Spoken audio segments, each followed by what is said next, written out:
You ask Tiger to solve. This deals with linear equations with one unknown. The final result is y equals -1. Let's solve it step by step.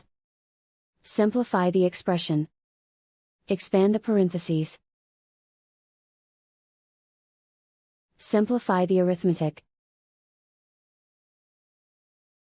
Multiply the coefficients. Group like terms. Simplify the arithmetic. Swap sides.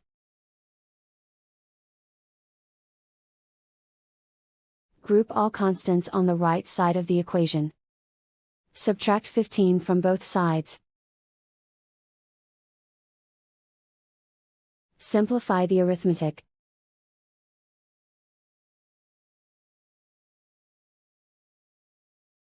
Isolate the y.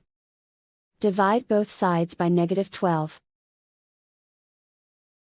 Cancel out the negatives. Simplify the fraction.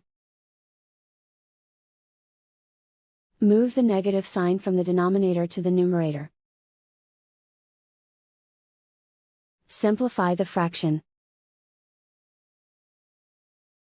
And so the final result is y equals -1.